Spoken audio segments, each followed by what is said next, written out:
Welcome to Tea Time with Shaylee and Amber, the podcast where we talk about all the shit that your horse wants you to know and what you can do about it.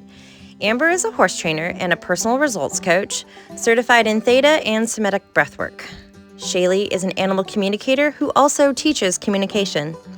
Both knowledge seekers with the intention of sharing that knowledge and hoping that we can encourage the listeners to do the same. Join us today on episode 7, where we talk all about the different love languages, how they could present in your horse, the importance of identifying that love language, and also identifying your own. The value in this is really finding ways to connect even deeper with your horse, and also identifying things that could be blocking you from that connection. Please enjoy this episode, and don't forget, we have a new membership and the information will be in the show notes. Okay, let's go. Welcome to episode 7. We're super excited to be talking with you guys again. Last episode, we talked about taking back your personal power and your energy with the decisions that you make for your horses and your knowledge, learning things to empower yourself. We talked a little bit about the lazy horse and whether they're actually lazy or not, or if maybe they're unbalanced, hence the challenge. We want more people to do our challenge, actually. Standing on one foot. It was hard. I didn't expect it to be so hard. I know. Well, you were real fucked up, but you need to practice that. I worked on it after I rode and had some caffeine, and then it was much better. It was hard. So if you didn't see the challenge, we were talking about proprioception and balance and the perceived lazy horse. And then we kind of discussed a little bit about how sometimes those lazy horses are really feeling us being out of balance and they're trying to keep everyone safe by being slower. And so we kind of were like, well, we should stand on one leg for 30 seconds with our eyes closed, holding a teacup. And let me tell you, it's harder than you think. So if you feel so inclined, post it in your stories and tag us. This episode, in lieu of Valentine's Day, we are wanting to talk a little bit about love languages, the love languages that your horses have, and maybe how you like to receive love and how that can affect and change your relationship, and a little bit about choices and probably some squirrels.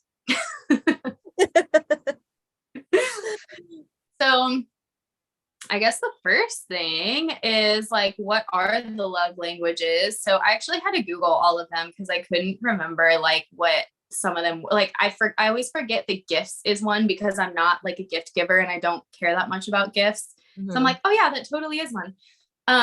Okay, so there's acts of service. So like, in my opinion, I would think that would be like the good horse, you know, like the one who I actually use acts of service a lot in my sessions where I'm like, oh my gosh, that's their love language. Like they like going out and being consistent and being, you know, it's like flirt, like the horse that goes and does and like is very honest and true and like, ask me something, let's do it together. And then let me go be a horse. Mm-hmm. Do you think that is that like how you feel acts of service is also from a horse perspective?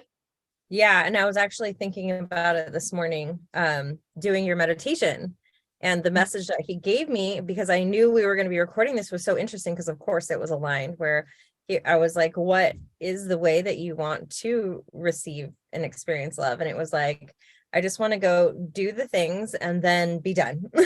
Go do the thing and be done. It was like these separate, like I want to go do. And so, yeah, I feel like for him, it's like that, that co-creation almost with you. And then definitely like his own time he was very clear about that.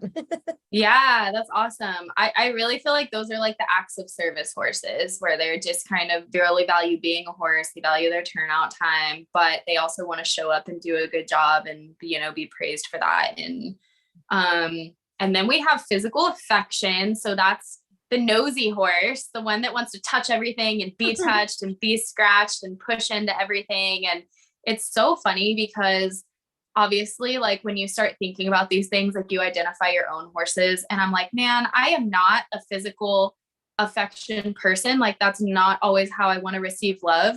but that is somehow what I've manifested in my life with like my husband, my dogs, my horses, like all of them love physical affection and they want to be like I have one horse especially who I really struggled with. Like I said, I would always just be like, I have a personality conflict with this horse because he just wants to freaking touch me all the time.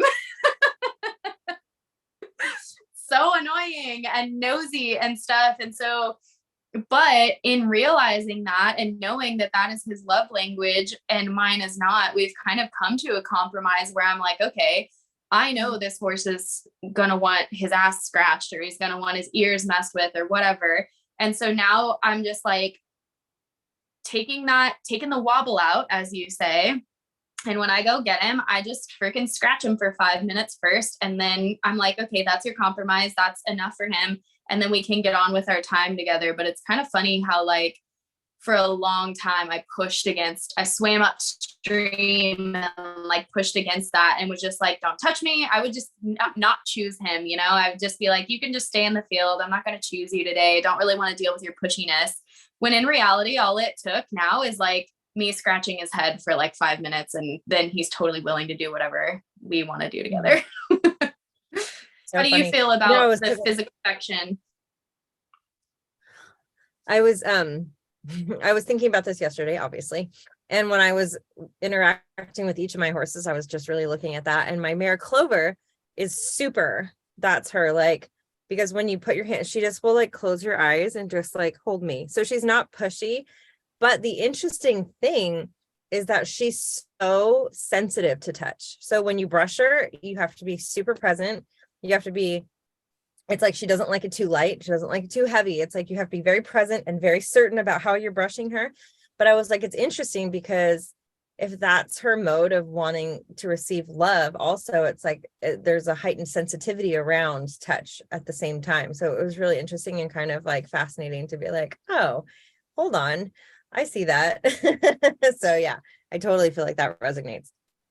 Yeah, that's cool. The grooming is just such an intimate thing in general. And I think so many times we aren't present when we groom our horses. And I was just thinking about that the other day because I got one of those Epona brushes after a horse told me that he liked like the way that it felt on his body. And because of that and getting the new brush, it made me so mindful for how I was grooming them. Cause I was like, do you like it on your body? And I was like testing it out on all of my horses and like really feeling into their, like the way that they were reacting and interacting with it. And I'm like, wow, I never do this. Like normally I will just like brush off the saddle space because like, I don't want dirt on me or whatever. And it was funny how, because all of my horses are above my heads and they're all pigs. So like if I really do a full grooming, it's in my hair, it's like on my face, I can feel it on my teeth are fuzzy. So normally we have that Tennessee mud over here. So, but it was kind of funny how even just getting a new brush made me more present and mindful. And something else was with grooming too. This is a little bit of a squirrel, but like my main horse who I've had for like almost 11 years now, he used to be girthy. Like before I really got into like the body work and was really understanding what was going on with his body, he would be like pissy anytime I brushed like his girth area or his belly.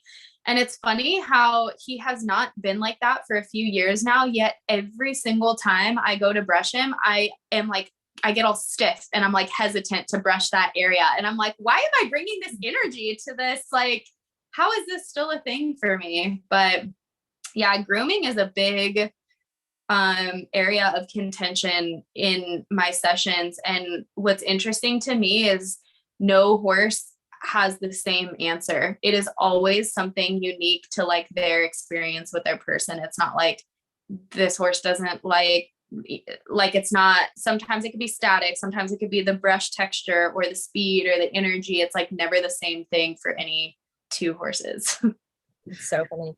Yeah, I found that once we got those gloves with the little nubbies, like game changer. All the horses were like, oh, well, and it totally makes sense. We're like touching them with this inanimate object, especially those big spiky ones. Mm-hmm. And we're just like And some, my two, they could care less. They're like, whatever, get all the shit off me, and I'm careful around the bony parts, but like, she's like, what are you touching me with? And I'm like, oh, so we got those gloves. And she's like, okay, yeah, definitely working my fascia out and getting me clean at the same time. I'm totally down with this. I'm like, good. Okay, good. That is so true. The horses do really like those gloves. I have a lot of requests for them and it totally makes sense. I mean, we'd probably like that too. Mm-hmm. Okay, the next one's words of affirmation. So like the good girl. I find that horses that like words of affirmation are the ones that are like very sensitive to like input. Like they really get their confidence from their person, or they want to be led by their person and they need that reassurance. Like, hey, you're doing good. Also the ones that are like super cheeky that like demand a hello in the morning, where it's like, don't you walk by my stall without saying hello to me? And like, I want to be greeted every single time. I feel like those are like the words of affirmation horses. Totally. Yeah. And I feel like it's words of affirmation too. It's like when you're saying and speaking that, like you're just reconfirming like your energy and what you're aligned with and how you feel about your horse, right? It's just like double up, where it may be the words, but it's like really solidifying how I feel about you right now. And how I feel about you is that you're doing so great and everything is good. And they're like, ah. Yeah. I know. We all kind of need that too. I feel like that's why we take lessons and that's why we like seek out trainers and stuff, because we're like, am I doing this right? Am I messing up? Like we all kind of have a little bit of like a words of affirmation need, some more than others. I honestly feel like, oh, go ahead. I was gonna say words of affirmation within my like human life make me super uncomfortable. Like I don't want I don't want that. Don't tell me I'm doing good. Don't tell me how much you love me. Don't tell me how pretty. I don't want any of that. Like it makes me like, which is so fascinating. that is fascinating, but to that point, because we're both really into Abraham Hicks, and her teaching is kind of like she wants you to be so secure in who you are and how you feel that someone can be like, I love you, and you're like, that's great, don't care, and someone can be like, I hate you, and you're like, that's great, don't care. So maybe you're just sure of who you are that you don't really need those words, or maybe you just don't want someone's like input in what you're already thinking and feeling. I think that's what I get protective of. Like, okay, don't tell me, unless I'm in like a situation with someone who like I'm actively saying, hey, I want your input. You know what I mean? If I'm talking to someone and we already have that agreement and it's like a safe, where the input you're going to get is going to be something that's actually going to add to your experience. Thinking about my friend Jody, who had said, don't yuck up my yum, when she was expressing this thing she was excited about. And then immediately people are like, oh, well, that's going to be really hard. Or, I think I get really protective because a lot of the stuff that I've done has been sort of like not, and it'll stem back to my, parents, or probably because, they're like, horse training is a hobby. You have to get a real job so that you can afford your hobby, which is really expensive. And so every time I would get really excited about something and share it, it would be my yum being yucked up. And so I'm kind of am just really protective, whether it's good or bad. Well, I love having the confirmation, like with the podcast, like people are saying such amazing things. And I love that, like that piece. But if anything that's too personal, I'm like, wait. Don't mess up my flow. Honestly, though, I feel like that is a boundary thing, and realizing like what your boundaries are and how you want to feel, because this is a little bit off subject, but I can totally resonate with that and relate to that, because for a few years, I was attracting some pretty abusive mentors, like just people who I really looked up to, I wanted to learn from. They were very smart, and then they were very like verbally abusive and manipulative of my time. And it's because I just didn't understand, I think, my own boundaries, and like I gave away a lot of my power because I just didn't really feel smart enough to ask questions. And so when I would think about, or so like, let's say I would like make some changes for my horse and I'd be super excited and I'd be like, check out these feet or check out this. And I would like send it to the person. They'd be like, oh, that's great, but you messed up this and you didn't do this. And so I can totally relate to that, how you are wanting to be excited about something and stay in that momentum. And you just don't want anybody freaking busting your bubble. Yeah, Yeah, definitely. I get that. And I feel like horses kind of get like that too, where kind of back to, not to always bring up biting, but I swear there should be a love language for horses and biting is number one. But they get so excited and they can be like in their little, you know, mojo or whatever. And then they like bite you and they get in trouble and that like messes up their mojo. And I feel like they have like a similar momentum to us in that way. It's just a little bit different. Mm-hmm. Yeah, totally. So gifts, I was kind of thinking of like what gifts would be for horses. Probably food, right? Like the foodies are like the gift receivers. Like that is the way they love to receive love. Yeah, the little foodies that are like, give me a treat, did we run out of the bag of sticky treats? They would say in my sessions, or like they have a preference of, like I talked to a horse the other day that requested a pear. And I feel like the gift receiving ones are the ones that really love probably like positive reinforcement and just having like a little token of appreciation. But also, so like gifts from, so like material stuff from our standpoint, I never really have horses talk about things that they want. Like, so like Beamer blankets, people always, I shouldn't say always, but most of the time have to ask about them. Like, do they like this versus the horse, like bringing up the actual object. But I never realized how important halters were to horses. That is the one material item where like, if a horse gets a new halter, they're really excited about it.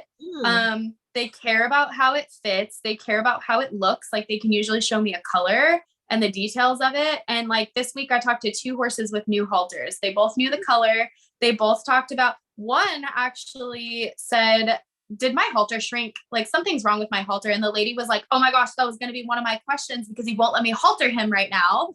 And I know that he needs a new halter, but what is the issue? And I was like, that's exactly it. He's like, I need a new halter. So it shrunk. It's not fitting right. So yeah, I didn't realize how like personal halters were to horses, but they kind of are. And now I feel like aside from the damn dog bed I bought, that I should have you checking in with my horses and if they like their halters or not. Okay. One more thing I have to think about. Yeah,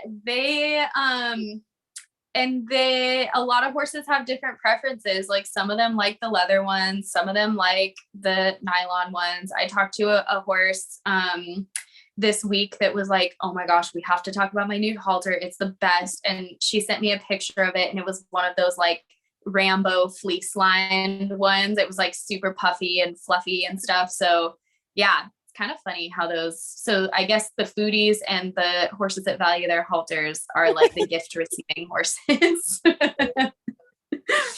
And then the last one is quality time. And I don't know how you feel about quality time, but I was kind of thinking, so I have 2 horses that their love language is quality time. And that's actually my love language too, which is probably why I love those 2 and don't like the other. No, I'm just kidding. I like the other 2, but I share the same love language with 2 of my horses and it makes us get along famously. So that's kind of why I was like, it would be so cool to do this podcast so that people can think about like what their own love languages are and how it relates to their horses, because I have a significantly different relationship with 2 of my horses. And I swear like a big part of it is the love language.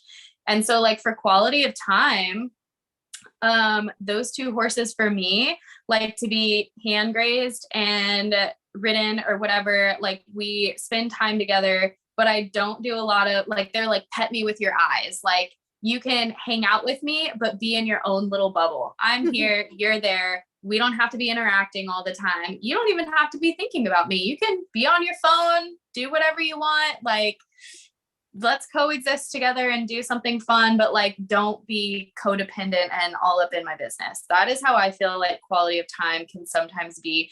And what's funny is I had a student talk to one of the horses in my class, and she was really eager to talk to him. And she said, yeah, when I tried to connect with him, he kind of pushed me away and said, you can talk to me from over there and still hear me. Ma'am, please back up. Yeah. So funny. But don't you think that like people get quality time and physical affection way too intertwined? Like it can be almost like they categorize it as the same thing. Yeah. I feel like Thunder was totally that way, because he was usually wandering around and I could go be teaching and he would just come and like stand, you know what I mean? And just like exist. Like he just liked sharing the space. He didn't necessarily need that anything beyond that. He was just like, and the horses that I use in my mirror sessions are sort of like that. Like you'll see them come in and they love it, I think, and thrive in it, because while everyone's meditating, they're all focused on their own bodies. They're all connecting to themselves, and the horses just get to come in and share the space. They know the people aren't going to try to touch them. They're not going to try to ask them for anything. Like they just get to share this like really deeply connected space. And he was like that. And it was just that, like, he didn't necessarily come in to get pet, but he would come in and just like stand like 3 feet away while I was teaching. And he was like, okay, this is great. I'm like, oh, okay. So yeah, I think that totally makes sense to me.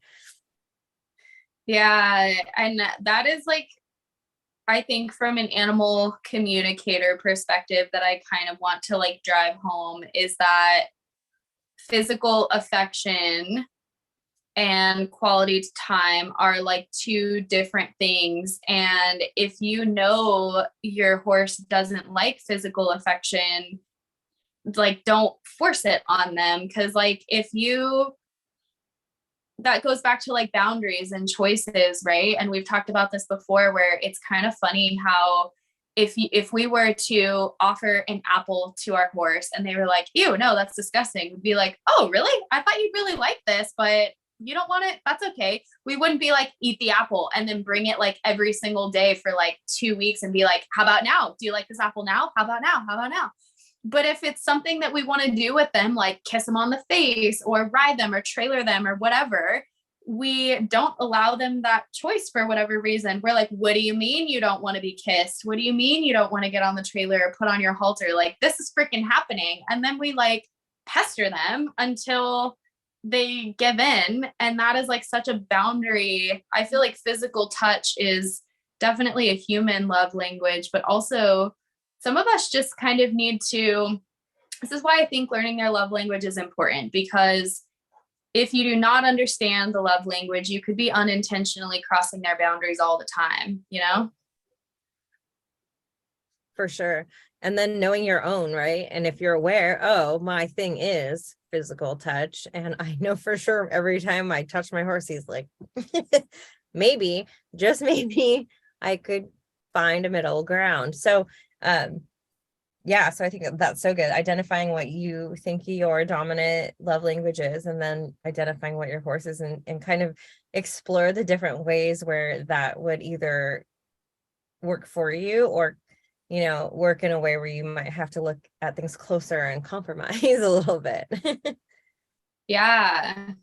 I'm kind of thinking of what that would look like. So like if you are like a physical affection person and you're like, I just have to kiss my horse and take selfies with my horse, like what if, so sometimes like I would tell people to like send love to their horse through like wrapping them in pink light or like wrapping them in like a green light or something. So maybe if your horse is like a little prickly pear and does not want to be touched, you can just wrap them in pink light and like touch them with your energy, but don't like kiss them and pet their faces all the time. And I don't think there's any horses that don't like words of affirmation, but sometimes people are really chatty and they can talk too much. And I kind of get in trouble with one of my horses with that, where he's like, I don't freaking know what you want because you don't stop talking. Like, how am I supposed to understand the cue if you are like good, good, good, good, good. Like I'm like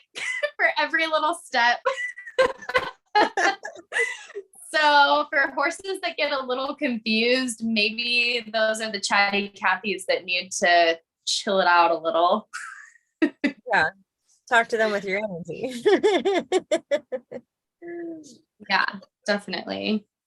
I think as far as gift goes with like the foodies, okay, so a good one for that would be supplements. And this is a little bit of we need to do like a whole podcast about like food and stuff, but I have a lot of people who are like, he doesn't want this supplement, he keeps leaving it in his bowl. And I'm like, well, why do you keep putting it in there? Like if he's leaving it every single time, you're wasting your money. He doesn't want it. He looks forward to this meal twice a day and he's got this nasty poison in there twice a day. Like just take it out.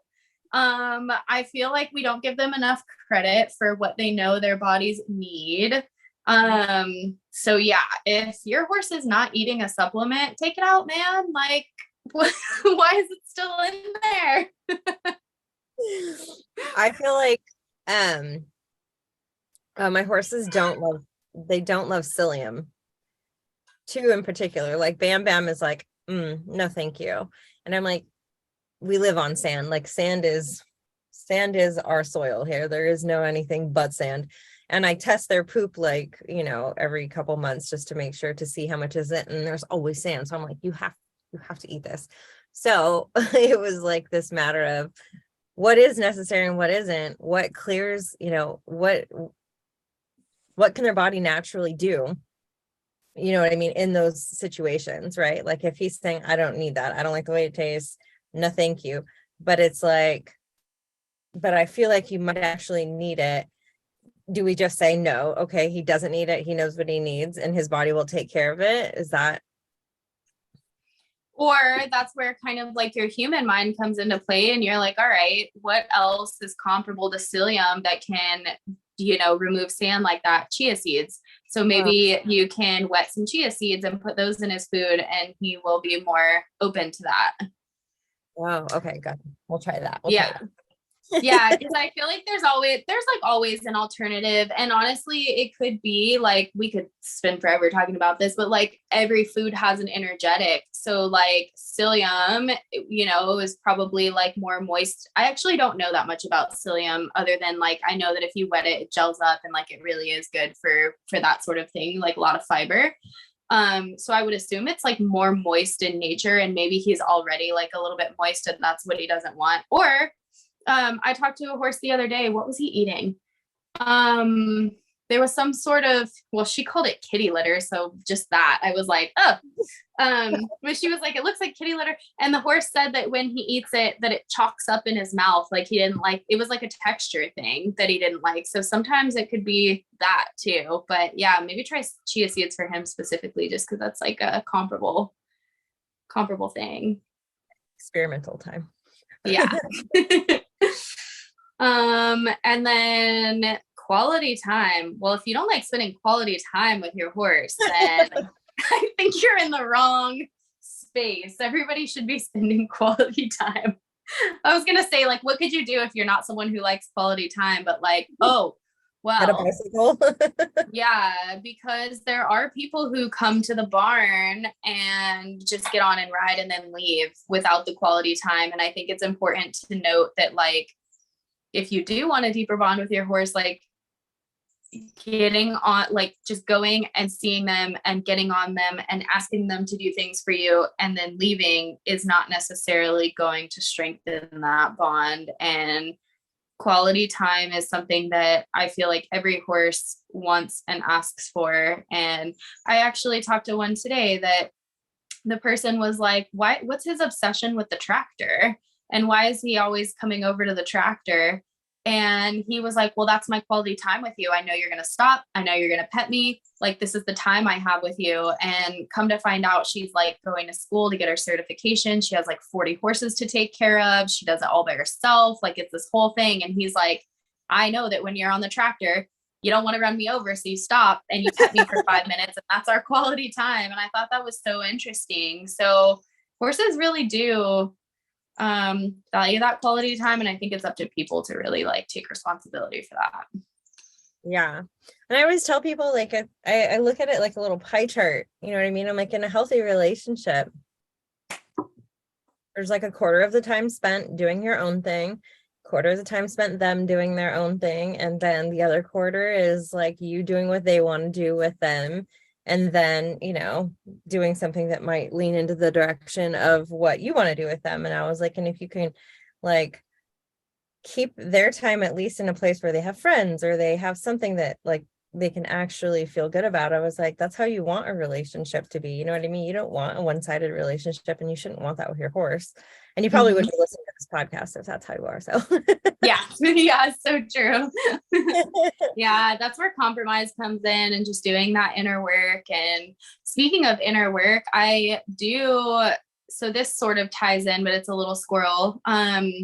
So for those of you who maybe don't know, Amber does somatic breathwork sessions, and she does some of them from a distance. And it's a really cool experience where she plays like a certain type of music, and she guides you through an experience that's kind of like a mind, body, soul thing. So like you're returning to your breath and staying present. But I have done a few of them, and every single time I end up doing things that I'm like, my conscious mind is like, I don't know what we're doing, but here we are. And I am someone who is so weird about physical touch. Like, it's just not my love language. I don't like it. And I find myself rushing through my relationships with sometimes because I don't want to deal with that physical touch aspect. So I'd rather like get in, get it done. Like, I'm that type of person. And the last breathwork session that Amber did, she like invited us to like get up and dance and just like move our bodies. And it was like, I felt it was maybe like 2 minutes, but I literally felt like it was like 3 days where I was stuck up there, like moving my body. And you're like, keep going, only a minute left. And I was like, are you fucking kidding me? A minute more? And it's so funny because after that, I was like, how was that so hard to like get up and move my body and be creative and like, you know, experience that like vulnerability and new movement. But at the end of it, when I was finally like, just surrender to this, just do it. You're here. Like you have nothing to lose. I ended up like having this visual of my inner child, which like I literally visualized like a little me in front of me for whatever reason. And I was like holding her hands and dancing with her. And like, you know how you can, like if a little kid comes up to you, like wrap both of your arms around them and like swing them around in circles and stuff. So I was like kind of doing that and just like telling her like how badass she is and like how much I love her. And it was such a cool, freeing experience afterwards. So directly afterwards, I didn't really fully understand the benefit of that. I was just like, okay, that was cool. That was fun. That was something that like I didn't realize would be so difficult for me to do.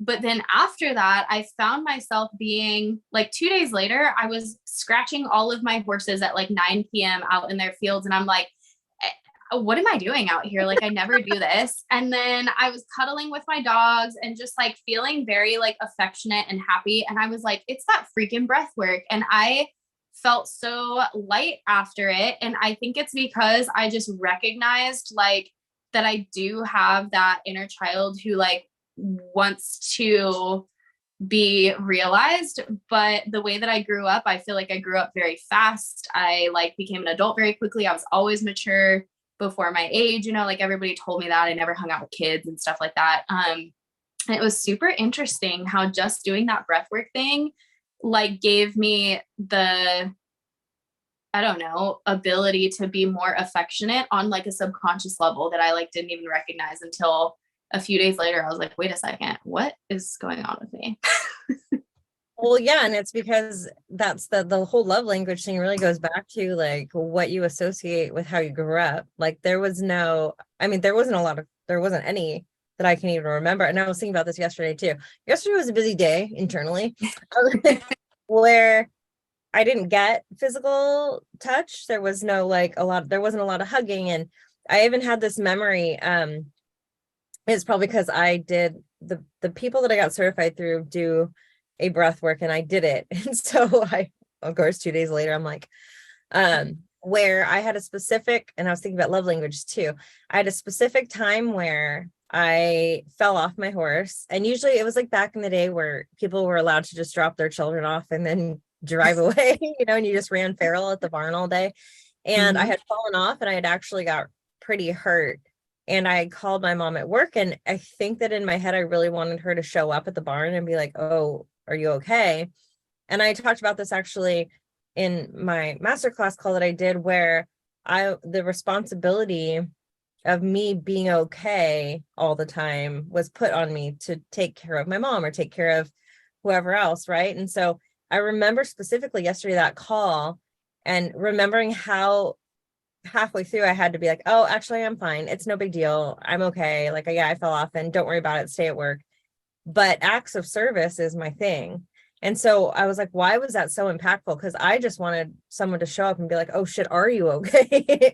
You know what I mean? And I was like, why does that one memory stand out so big? And it was like, oh, because that was my real understanding. Acts of service is my thing. Like when someone is like, and I actually can't identify whether it's acts of service or time, because when someone's doing an act of service for you, it's the time. I think it might be the time. You know what I mean? Because it's like, probably a oh, little bit of both.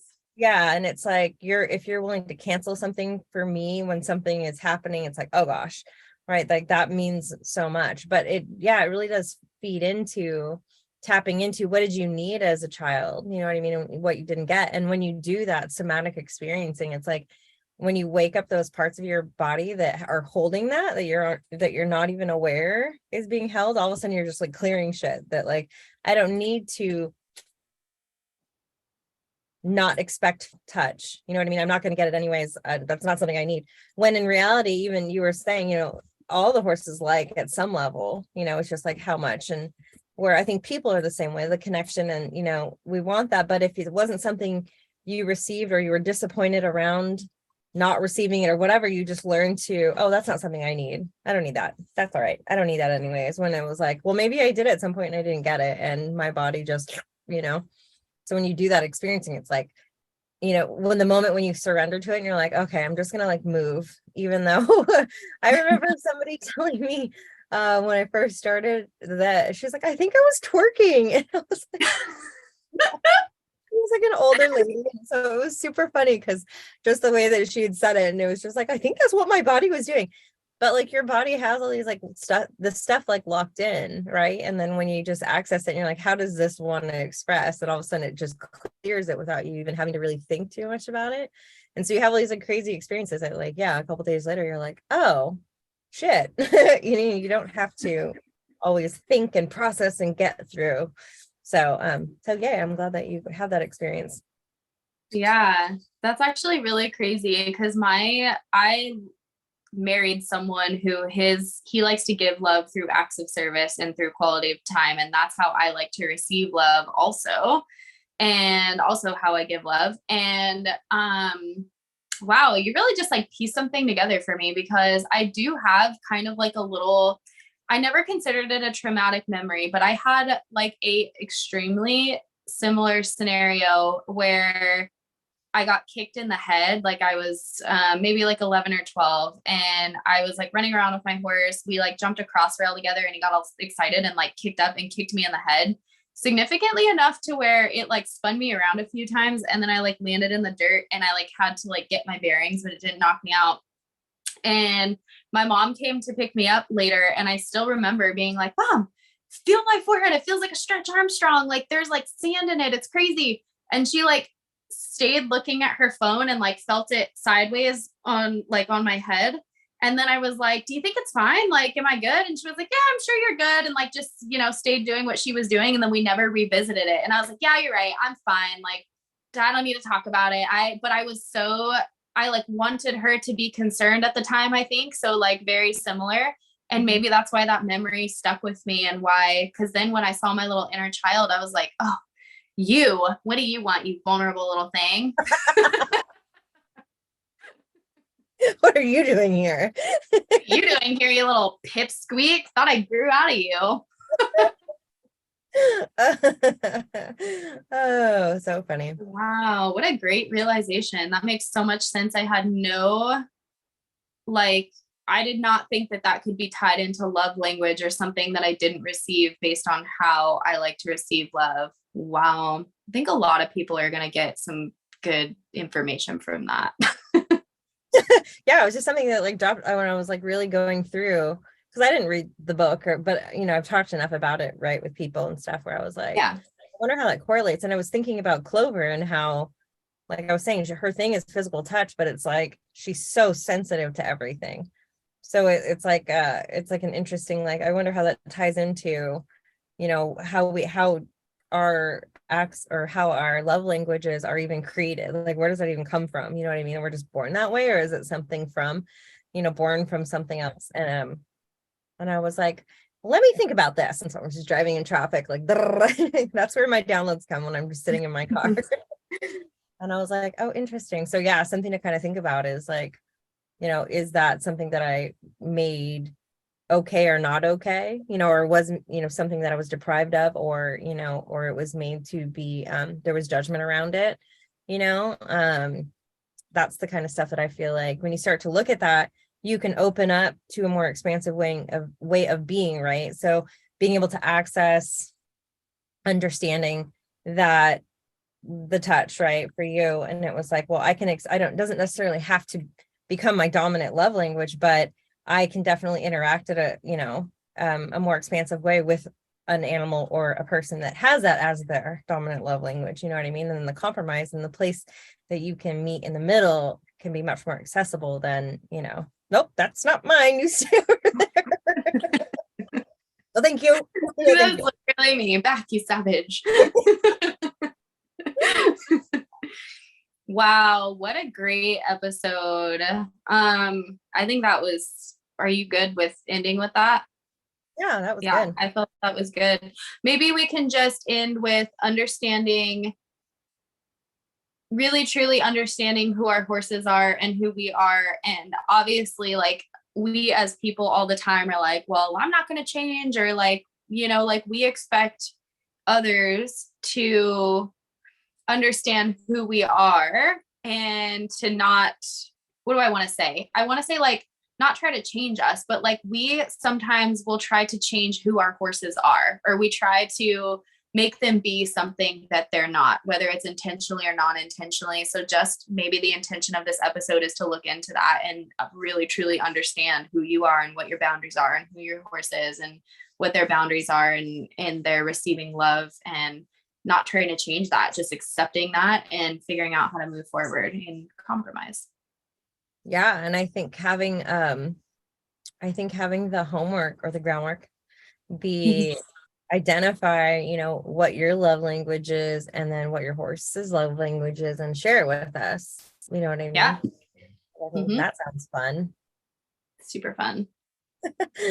All right. Well, thank you guys for spending time with us. Oh, we do have an announcement to make, which I totally almost forgot about, is that Shaylee and Amber's Tea House is going to have the enrollment open. It's a membership. By the time this podcast comes out, it will be open. And so we'll put a link in the show notes for it. We're going to do a lot of fun stuff in there. We're going to have a lot of fun things. And just really with the intention of being able to dive deeper with some stuff, be more expansive with the community that we have, that we're feeling like is being built, just from following the little nuts that we get and for the things that feel good. So this feels good. So we're doing it. So if you want to come with us, then come with us. Come join the party. We'll come to the tea party. Our first tea party, which is going to be live Q&As monthly, is going to be on the 26th of February. So we're going to open the doors in the next couple days, and then get in there before that starts, because then you can be there live with us and be in our private. So, all right, we'll see you guys next time. Bye.